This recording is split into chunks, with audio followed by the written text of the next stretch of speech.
Olá, sejam todos muito bem-vindos a mais um programa Por Dentro da Pós. Programa idealizado e realizado pelos professores da pós-graduação do Centro Universitário Internacional Uninter, em parceria com a TV Profissão. Hoje o nosso tema é transtorno do espectro autista. E trago aqui comigo para nos auxiliar no trabalho a respeito do tema a professora Paloma Herzinger, que é minha colega lá na tutoria também do Centro Universitário e faz pesquisa em relação ao TEA. Professora, muito obrigada por ter aceitado o convite, seja muito bem-vinda. Olá a todos, primeiramente queria agradecer o convite, mais uma vez estar aqui na televisão e falar um pouquinho sobre esse público. Então, para aqueles que ainda não conhecem a respeito do TEA, a gente fala, né, TEA, né? Ou só transtorno do espectro autista. Professora, o que é então esse transtorno do espectro autista?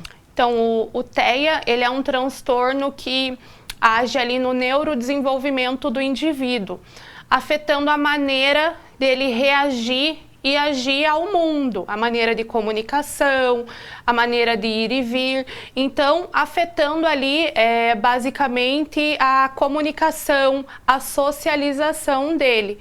Já vem esse espectro no nome porque nem todos os autistas são iguais. A gente pode ter ali 5 autistas do mesmo suporte, porém eles vão ter as características diferentes. Eles vão ter alguma gravidade, algum sintoma é um pouco mais grave que o outro. Então, cada um atua ali e existe com a tua individualidade. Eles não são todos iguais. Então, é interessante essa linha de pesquisa, as pesquisas, a ciência do autismo justamente por isso. Porque é utilizado uma ciência, é utilizado uma adaptação, uma intervenção diferente para cada um.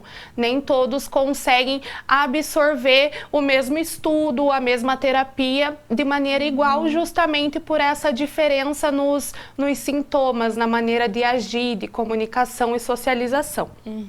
Então, professora, você nos trouxe 2 informações que eu acho muito importante, eu gostaria só de que a professora pontuasse um pouquinho, que é a questão de neurodesenvolvimento. Quando a professora fala que é um transtorno do neurodesenvolvimento, está relacionada a qual parte desse desenvolvimento neurológico? Então, ele é relacionado como um todo a toda a socialização daquela criança, daquele indivíduo. Então, por exemplo, ele já não consegue se socializar com as outras pessoas da mesma maneira que todo mundo. Então, ele tem ali aquele mundo onde ele fica um pouco até reprimido por falta de recurso, falta de apoio, e até hoje em dia a gente ainda tem que falar muito sobre, porque as informações elas são poucas ainda. No Brasil, eu acredito que no Brasil demorou um pouquinho para chegar esses estudos relacionados ao autismo. Então, ali dentro de todo esse transtorno, desse neurodesenvolvimento, eles não conseguem desenvolver muitos a fala, a comunicação, a socialização. Na verdade, é um geral de todas as habilidades ali e competências que eles não conseguem desenvolver igual a todos. Porém, a gente sabe que com terapia, com estudos, por isso é tão importante a gente estudar e pesquisar bastante sobre essa área, que isso ele vai ampliar o conhecimento, a informação vai chegar para todo mundo e ele consegue ali se desenvolver e ser o que a gente trabalha muito pela inclusão social, inclusão escolar, e ele ser aceito e conseguir ali ter uma vida plena em sociedade. Então, alguns pontos muito importantes que a professora trouxe para nós aqui. Quais são os principais sinais e sintomas, então, do TEA? Então, só para a gente começar a memorizar a respeito disso. Então, são questões de comunicação, principalmente de socialização, né, desse contato social, desenvolvimento da linguagem. E eu aproveito para acrescentar né, dentro daquilo que a professora começou a mencionar, que são os níveis de suporte. Então, voltando um pouquinho antes, a professora falou que nenhum TEA é igual. Quando a gente fala em transtorno de espectro, então cabe muitos níveis, né? Isso, né? Muitas graduações, digamos assim, de TEA. Então, eu queria que a professora falasse um pouquinho mais de como que é esse diagnóstico e o que são, então, esses níveis de suporte que a professora mencionou. Então, hoje é muito estudado o suporte 1, que é o leve, que hoje muitos adultos estão se descobrindo ali o autista suporte 1 depois de muito tempo, por isso é tão importante essa geração de informação para que as pessoas comecem a perceber. Então, hoje muitos pais, eles percebem que são autistas depois que veio o diagnóstico do filho.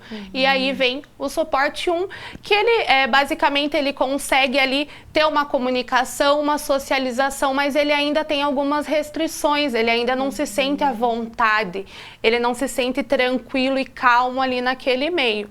E aí a gente tem já o suporte 2, que ele já é um pouquinho mais complicado, que ele já vem mais dificuldade dessa da socialização, vem mais dificuldade desse contato físico, né, do aprendizado ali, de estar em meio a algum lugar, em meio a muitas pessoas. Então tem esse suporte 2 e o 3. O 2, em alguns casos, já tem a dificuldade da fala, que hoje já conseguem diagnosticar em alguns casos até antes dos 2 anos de idade.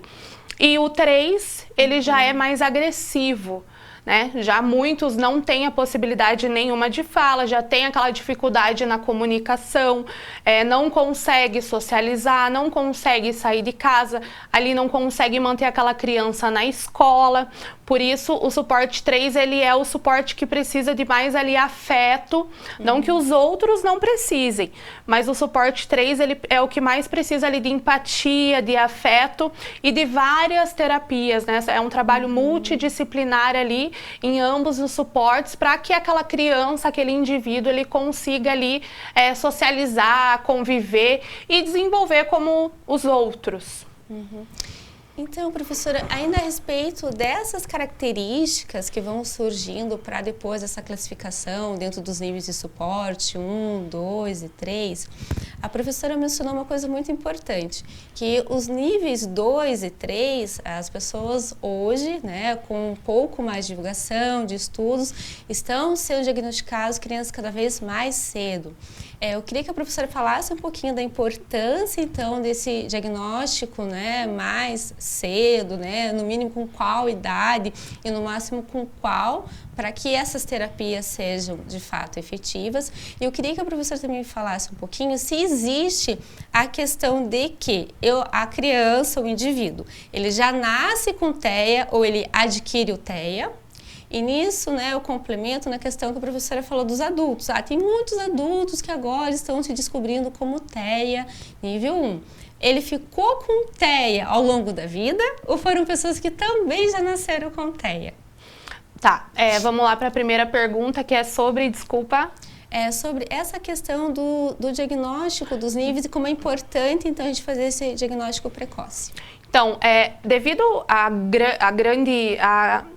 o grande número que a gente tem de ferramentas hoje em dia, sabemos que ainda é um processo que a educação especial, o autismo, até todos os tipos de transtornos, é um caminho ainda que precisa ser percorrido.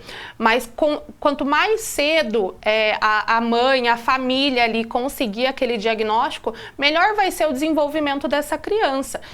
Não necessariamente no suporte 2 ou 3, até no suporte 1, porque ela consegue ali, trabalhando com várias técnicas, várias estratégias, ela vai conseguir se desenvolver ali como um todo, ser um adulto que consiga frequentar uma faculdade, que consiga trabalhar, que consiga atingir ali os seus objetivos pessoais.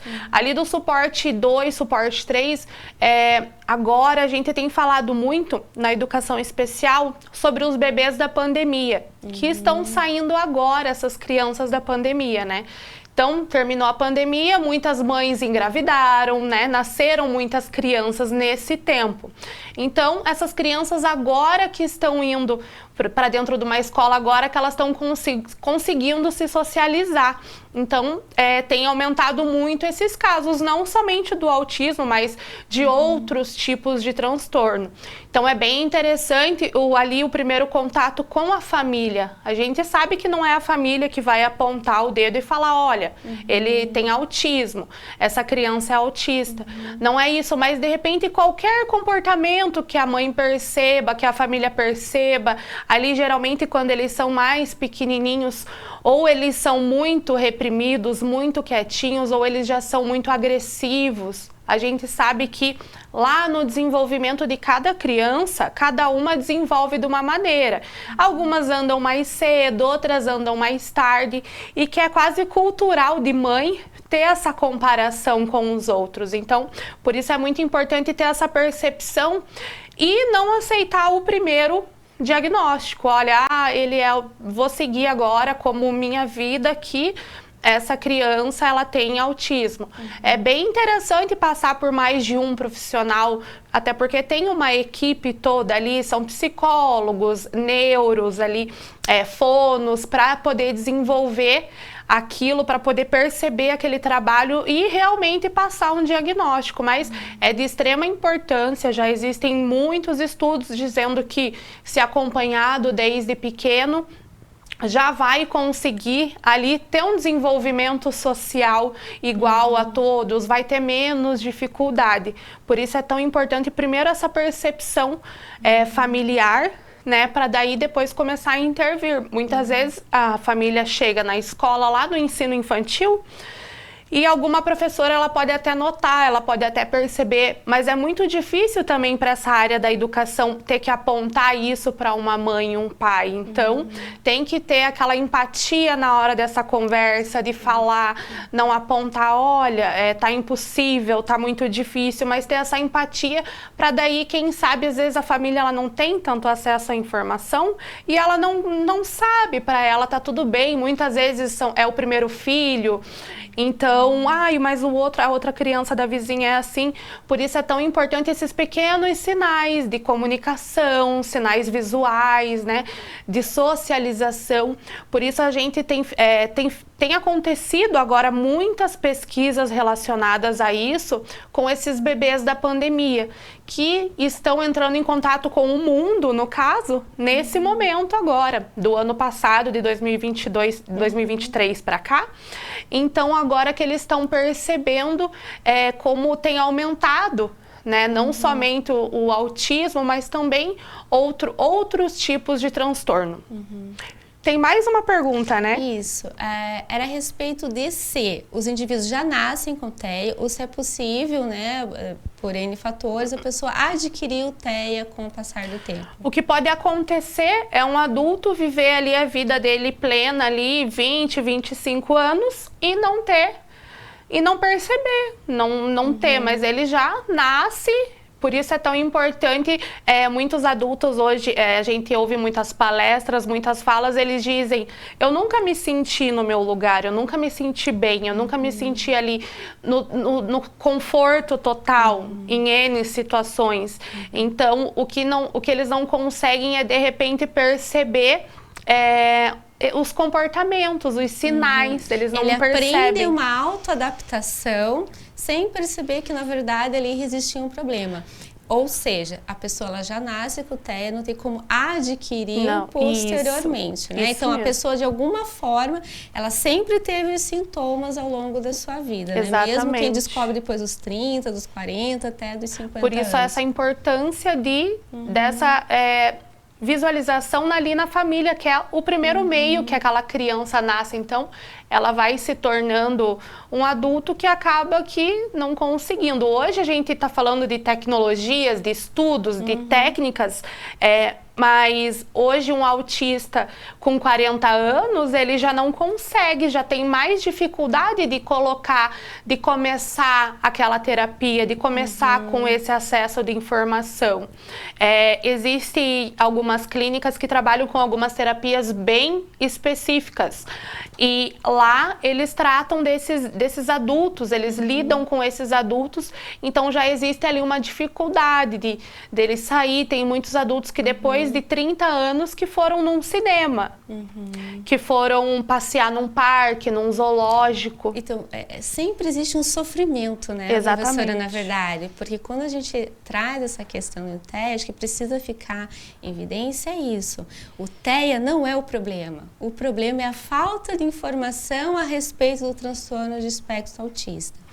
E para a gente, né, também dar aqui a continuidade, já que a gente está falando a respeito dos adultos só que descobrem, quais são as causas, professora, do TEA? Tem como a gente prevenir, né, do bebê, da gestante, desse nenenzinho desenvolver TEA? O que está relacionado, então, nesse transtorno do neurodesenvolvimento? Então, a maior relação dele é a genética, né? Infelizmente, não existe ainda um remédio que a grávida possa tomar ali para poder, é claro que na gravidez a gente prega muito a saúde, a vitalidade, tomar os remédios, fazer os exames, então não tem como evitar totalmente. Então, pregamos muito sobre a alimentação, sobre o uso de drogas, álcool, em todas as gestações, não referente só ao autismo, mas a todos os transtornos e algumas deficiências. Então,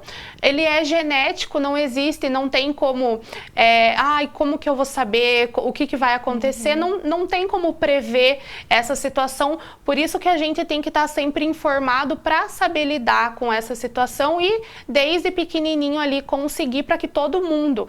A gente fala muito da inclusão do autista ou da pessoa com deficiência, mas a gente precisa também ter essa inclusão dessa família para que ela tenha acesso às informações, apoios terapêuticos como um todo. E só para a gente encerrar, professora, como a professora faz a pesquisa na área, eu gostaria só que você falasse um pouquinho da sua pesquisa e já convidasse aí o pessoal para estar, então, né, assistindo, revendo o programa, que a professora vai falar em específico a respeito do desenvolvimento da sua pesquisa. Isso, então eu estou desenvolvendo um protótipo de um aplicativo para o letramento do autista do suporte 2. Então, quarta-feira a gente vai estar aqui falando um pouquinho. Dentro da minha dissertação, eu estou trazendo muito aspectos relacionados à formação desses profissionais hoje, ao diagnóstico e como está sendo utilizada qualquer tecnologia no ambiente escolar. Então, esses profissionais, eles estão tendo acesso, a família está tendo acesso a esse tipo de tecnologia. Então, eu estou basicamente nessa dissertação com a criação do meu produto, que é esse protótipo, dando uma pincelada aí na formação e nos estudos que tiveram até aqui sobre o autismo, sobre a tecnologia, sobre tudo que foi e que está sendo criado para poder passar o ensino dessa criança e que ela somente não aprenda, mas tenha uma aprendizagem significativa. Sem dúvida, grande relevância a sua pesquisa, professora. Obrigada. Muito sucesso. Obrigada. A gente termina aqui o nosso primeiro bloco, depois a gente vai retornar com a diretora de inclusão do projeto Atitude, falando um pouquinho mais pra gente a respeito do TEA. Até daqui a pouco.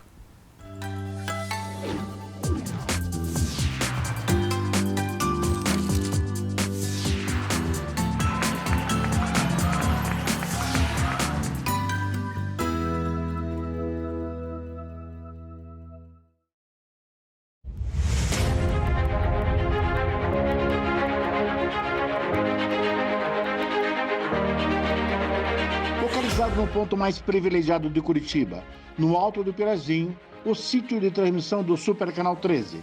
13.1 TV Cultura, uma das emissoras mais admiradas e premiadas no Brasil e no exterior, com mais de 400 prêmios. Com seu conteúdo rico, diversificado e plural, combinando informação de qualidade, opinião e entretenimento com diversão e conhecimento para todas as idades. Aqui você tem cultura. 13.2 TV Profissão. Ensino e aprendizagem é a televisão caminhando de mãos dadas com a educação, contribuindo na formação dos cidadãos e no seu exercício da cidadania. 13.3 TV Euronews, um canal voltado para a realidade local, com muito entretenimento e informação a todos os telespectadores da região metropolitana de Curitiba. 13.4 TV Fundação Wilson Picker, Enem para todos e uma diversificada programação, democratizando assim o acesso ao saber. E 13.5, Rádio Digital UHF, a primeira no Brasil. A multiprogramação do Super Canal atende a mais de 3,5 milhões de telespectadores em Curitiba e na região metropolitana, nas cidades de São José dos Pinhais, Piraquara, Colombo, Almirante da Mandaré, Bocaiúva do Sul, Campina Grande do Sul, Quatro Barras, Araucária, Fazenda Rio Grande, Campo Magro, Campo Largo, Contenda, Lapa, Balsa Nova e Itaperiçu. Essa excelente estrutura de transmissão permite uma ótima recepção em mais de 90% dos televisores da sua área de cobertura. No Super Canal 13, sua imagem pega bem.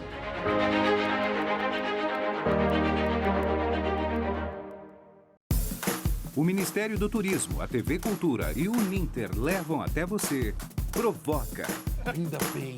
Metrópolis. Linhas Cruzadas. Estação Livre. Matéria de capa. Senhor Brasil. Repórter Eco. Opinião. Planeta Terra. E Quintal da Cultura. É muito legal. Aqui tem dramaturgia, sustentabilidade, documentários, música, inclusão, diversidade. Tinha que estar tudo aqui. Aqui tem cultura.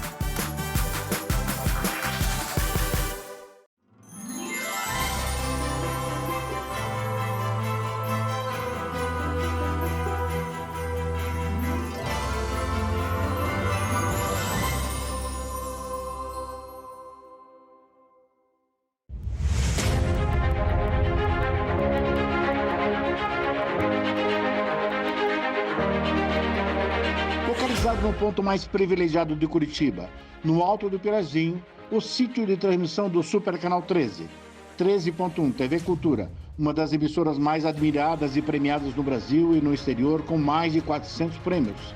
Com seu conteúdo rico, diversificado e plural, combinando informação de qualidade, opinião e entretenimento com diversão e conhecimento para todas as idades. Aqui você tem cultura. 13.2 TV Profissão. Ensino e aprendizagem é a televisão caminhando de mãos dadas com a educação, contribuindo na formação dos cidadãos e no seu exercício da cidadania. 13.3 TV Euronews, um canal voltado para a realidade local, com muito entretenimento e informação a todos os telespectadores da região metropolitana de Curitiba. 13.4 TV Fundação Wilson Picker, Enem para todos e uma diversificada programação, democratizando assim o acesso ao saber. E 13.5, Rádio Digital UHF, a primeira no Brasil. A multiprogramação do Super Canal atende a mais de 3,5 milhões de telespectadores em Curitiba e na região metropolitana, nas cidades de São José dos Pinhais, Piraquara, Colombo, Almirante Tamandaré, Bocaiúva do Sul, Campina Grande do Sul, Quatro Barras, Araucária, Fazenda Rio Grande, Campo Magro, Campo Largo, Contenda, Lapa, Balsa Nova e Itaperiçu. Essa excelente estrutura de transmissão permite uma ótima recepção em mais de 90% dos televisores da sua área de cobertura. No Super Canal 13, sua imagem pega bem.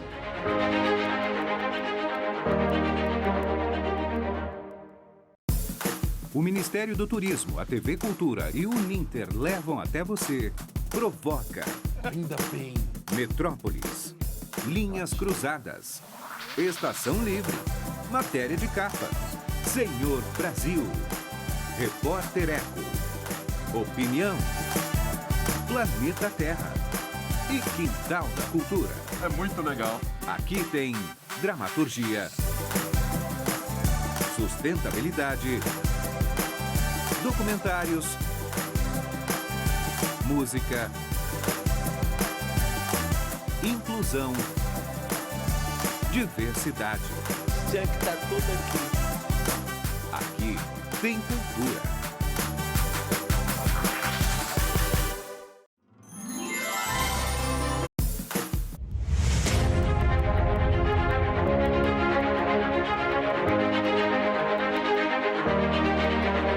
Localizado no ponto mais privilegiado de Curitiba, no Alto do Pirazinho, o sítio de transmissão do Super Canal 13, 13.1 TV Cultura, uma das emissoras mais admiradas e premiadas no Brasil e no exterior, com mais de 400 prêmios.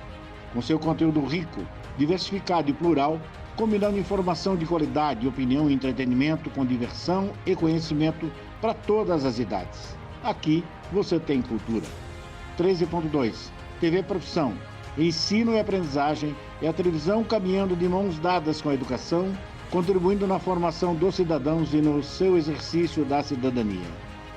13.3 TV Euronews, um canal voltado para a realidade local, com muito entretenimento e informação a todos os telespectadores da região metropolitana de Curitiba. 13.4 TV Fundação Wilson Picker, Enem para todos e uma diversificada programação, democratizando assim o acesso ao saber. E 13.5 Rádio Digital UHF, a primeira no Brasil. A multiprogramação do Supercanal atende a mais de 3,5 milhões de telespectadores em Curitiba e na região metropolitana, nas cidades de São José dos Pinhais, Piraquara, Colombo, Almirante da Mandaré, Bocaiúva do Sul, Campina Grande do Sul, Quatro Barras, Araucária, Fazenda Rio Grande, Campo Magro, Campo Largo, Contenda, Lapa, Balsa Nova e Itaperiçu. Essa excelente estrutura de transmissão permite uma ótima recepção em mais de 90% dos televisores da sua área de cobertura. No Supercanal 13, sua imagem pega bem.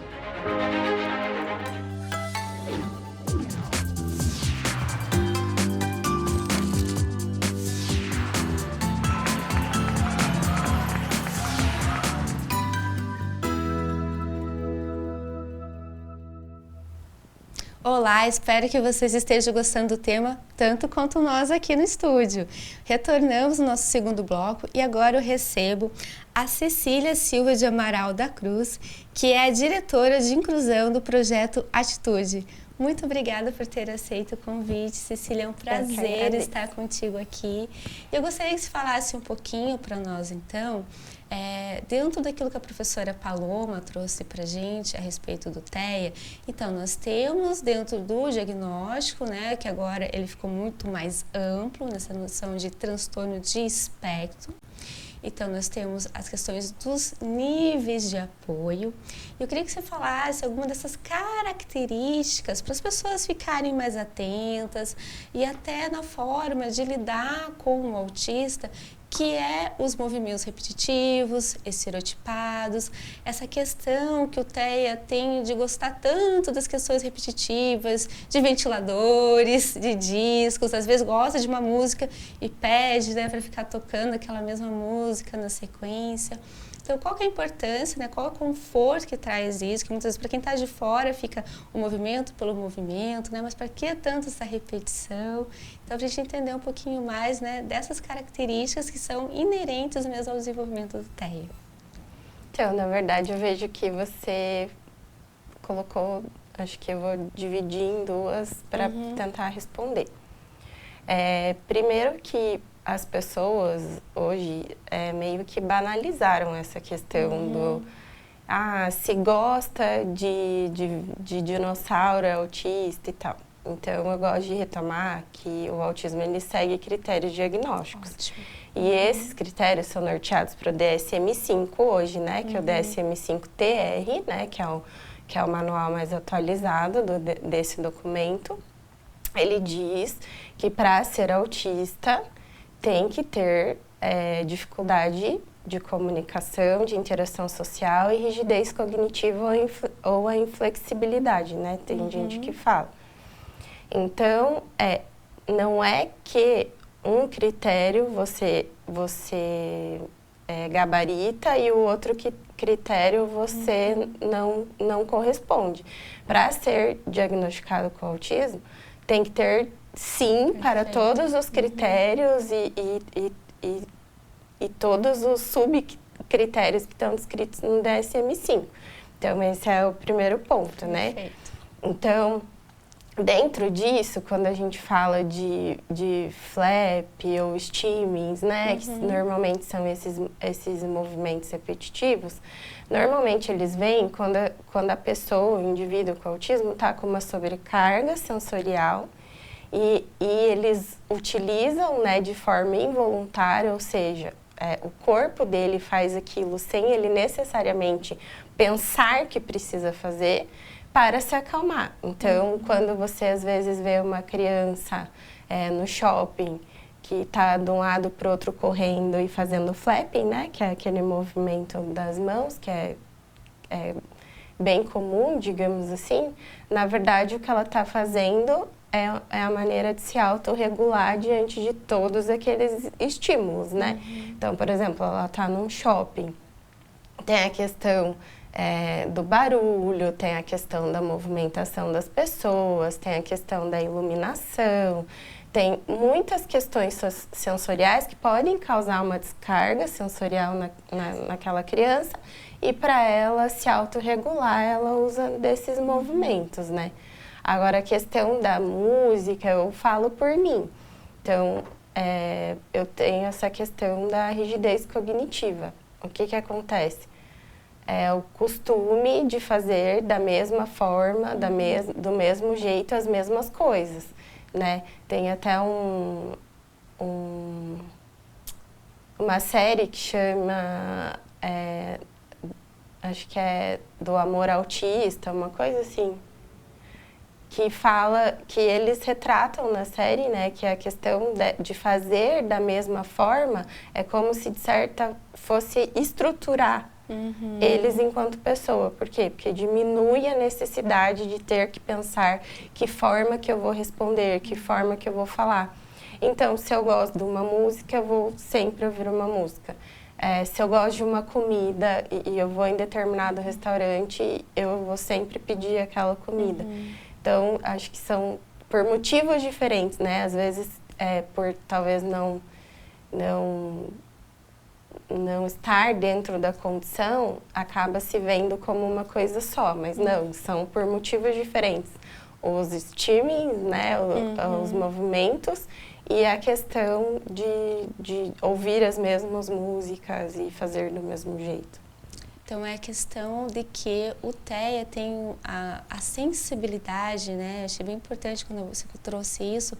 É diferente da sensibilidade de quem não tem TEA, de quem não tem essa neuroatipia. Sente toda a percepção, o tato, a questão da audição, até o paladar, né? Muitas vezes tem uma dificuldade dos pais em introduzir certos alimentos, porque a textura realmente para eles é percebida de outra forma.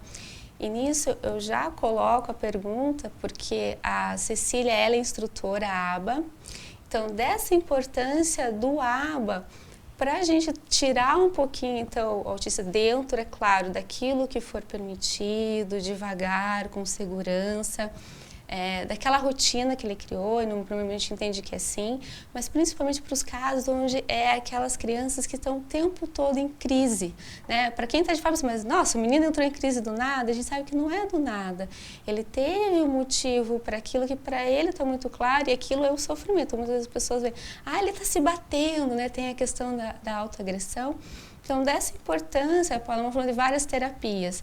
E dentro da literatura a gente vê que o ABA é uma espinha dorsal ali, um ponto fundamental, uma terapia que ajuda muito o TEA. Então, que eles façam um pouquinho do ABA e dessa questão de como o ABA consegue trabalhar, então, com o TEA, né? Pode colocar a questão que não é qualquer ABA, né? Não adianta fazer só um pouquinho.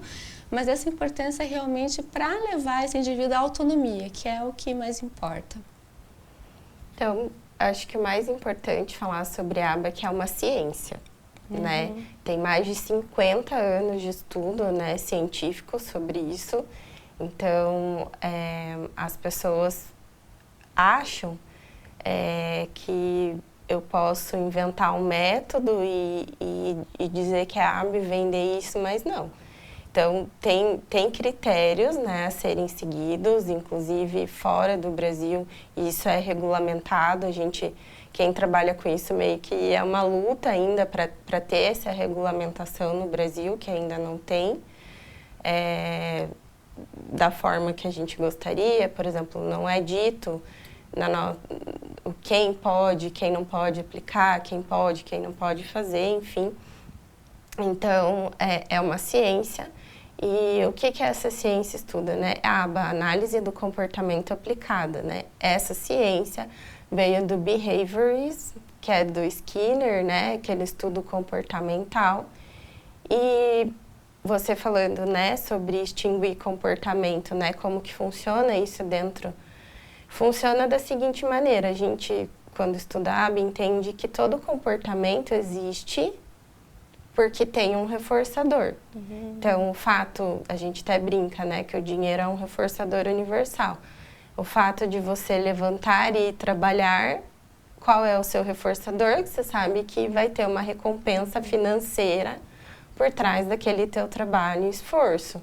Então, às vezes, passa desapercebido, porque a gente vai tendo os comportamentos e não para pensar o porquê. Mas quem estuda, quem está ali para analisar, consegue entender. Então, dentro da análise comportamental, a gente entende que antes da pessoa ter esse comportamento de crise, teve um antecedente, que a gente fala, que é o que levou a criança ou a pessoa a entrar em crise. Então, podem ser inúmeros motivos, né? Eu sempre falo que, às vezes, é como se fosse uma gotinha caindo num copo. No decorrer do dia, vamos lá. Esses dias aconteceu algo que me deixou muito chateada, que foi o quê? Dentro de um ônibus, que já é um ambiente muito complicado para o autista, cheio de estímulos, barulho, cheiro, o calor, inúmeras situações ali que provocariam uma crise. O que aconteceu? Um senhor viu um menino sentado no banco preferencial e bateu no ombro desse menino e mandou o menino sair do banco. O que aconteceu? O menino entrou em crise. Então, provavelmente, aí eu fui conversar, né? Eu me apresentei e tal, fui conversar com a acompanhante dessa criança e ela falou, estamos o dia inteiro fazendo terapia, indo nos lugares e tal. E aí, esse horário, nós estamos retornando para casa. Então, o que provavelmente aconteceu? Esse menino já estava lidando com sobrecargas de estímulos, né? De coisas que ele estava tendo que lidar. E aí, a última gotinha do copo, que foi o senhor que não pediu, não, né? Na verdade, desrespeitou o espaço dele, foi lá, tocou. Para quem é típico, obviamente, não vai entender, para quem não estuda, para quem não conhece, acha que o menino, surtou, pirraça, mimimi, mas para quem tem um desenvolvimento atípico e já teve que lidar com todas as situações, o fato de tocar sim pode ter. Então, digamos que o antecedente da crise foi o senhor tocar. Mas não foi um fato isolado, teve várias outras questões atrás disso. Então, quando a gente fala em crise, primeiro a gente tem que entender o que você falou, né, de forma repetida, a criança tem crise. A gente primeiro, quando faz esse trabalho de entender o que causa, é mapear o que tem acontecido repetidamente com aquele indivíduo. Então, a gente mapeia o horário que normalmente dá crise, o que aconteceu antes da crise, o que vem acontecendo nos dias, como que as pessoas lidam com a crise, porque daí pode tornar outra crise, a forma de intervenção. Então, o que eu posso te dizer é que nunca é culpa da pessoa que entrou em crise, né? Eu acho que cabe também ao meio e às pessoas que estão mediando essas situações a tentarem se colocar no lugar e entender, né? Como que diminui essa questão, né? Para daí sim extinguir não só a crise, mas muitos dos comportamentos problemas, né? Que você comentou, né? De comportamento autolesivo, heterolesivo, né, que a gente trabalha, que pode machucar, pode, né, até correr risco de vida, inclusive em alguns momentos, né. Então, para extinguir esse comportamento, a gente precisa entender o que está reforçando esse comportamento. E a importância de todos que estão, então, cuidando do indivíduo, estarem participando junto, né? Serem apoiadores nesse processo. Da seguinte forma, não adianta o indivíduo ter a terapia ABA lá no espaço com ABA, mas a família não dá continuidade, às vezes a escola não ser parceira também nesse prosseguimento, de entender quais são esses processos e acabar repetindo, até intensificando justamente aquilo que está sendo trabalhado na maneira de retirar. Então, se falasse um pouquinho, adianta fazer uma sessão de ABA, é recomendado quantas sessões, por qual frequência, qual período, qual que é a durabilidade, né, por quanto tempo, no mínimo, é recomendável fazer? Essa que é a questão, acho que principal até da gente estar falando, como identificar, né, um terapeuta ABA, já que a gente não tem a legislação e tal. Se alguém prometer que uma vez por semana, por 50 minutos, é terapia ABA, não existe isso. Porque a regulamentação que a gente tem de fora diz que para ser ABA, pelo menos 25 horas semanais. E aí vai até 40, 44 horas. Então, dentro da nossa realidade do Brasil, é muito difícil o plano de saúde liberar isso, né? Não sei, se alguém tiver, até quero saber.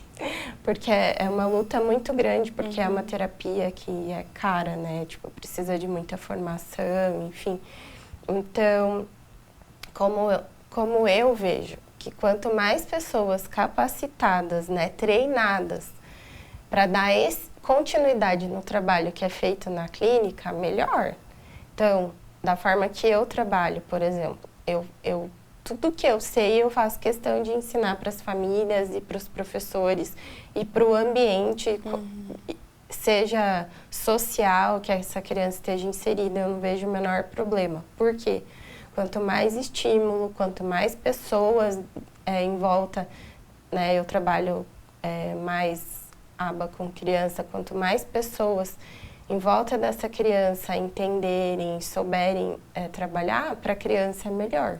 O meu trabalho vai desenvolver melhor, a criança vai desenvolver melhor, e aí vai entrar naquilo que você trouxe da questão da autonomia a longo prazo, né? Então, o ambiente clínico é importante, porque é lá que você vai avaliar as questões comportamentais. É lá que você vai avaliar essas questões comportamentais, mas precisa haver continuidade, porque essa pessoa vai levar para o ambiente social esses ganhos, né? Então, tem que haver um trabalho, acho que mais que multidisciplinar, transdisciplinar nesse sentido. Com certeza, tem que ter parceiros, não adianta fazer só picadinho, uma terapia aqui, outra ali, mas realmente ter essa noção de conjunto de trabalho. E eu gostaria, então, Cecília, que você falasse do projeto Atitude aqui nos nossos minutos finais, quem pode participar, como que faz o contato com vocês? Então, a Atitude é uma empresa que prepara o mercado de trabalho para receber pessoas com deficiência, mas o nosso projeto hoje também é de soft skills para pessoas neurodivergentes, né? Então, a primeira turma foi de DI, né, deficiência intelectual. Agora a gente vai começar uma turma de autismo. Não tem custo nenhum para as pessoas, né, que queiram fazer. Inclusive, a gente até recebeu um prêmio do Projeto Legado, né, para financiar essa turma de autistas, né. Então, já temos as empresas parceiras, tal. Agora, provavelmente, a partir de março, a gente já começa com essa turma de autista. Entrar em contato com a gente pelas redes sociais ou pelo site, né? A gente tem lá o Instagram da Atitude Inclusão com os 2 T's. E também tem o site, se jogar no Google lá também vai encontrar. E ali no nosso site a gente também tem banco de currículo, que é por onde também a gente vai buscar essas pessoas para participarem dessa turma. Cecília, agradeço demais o aceite do convite, espero tê-la mais vezes aqui também no programa, foi muito bom, muito obrigada pelos seus esclarecimentos e muito sucesso aí no projeto também. Obrigada, eu que agradeço. Nós vamos ficando por aqui com este programa, mas convido você a continuar nos acompanhando. O Por Dentro da Pós acontece todas as semanas, 2 vezes por semana, tanto na TV Profissão, e você pode também estar acompanhando pelo Facebook e YouTube. Até a próxima!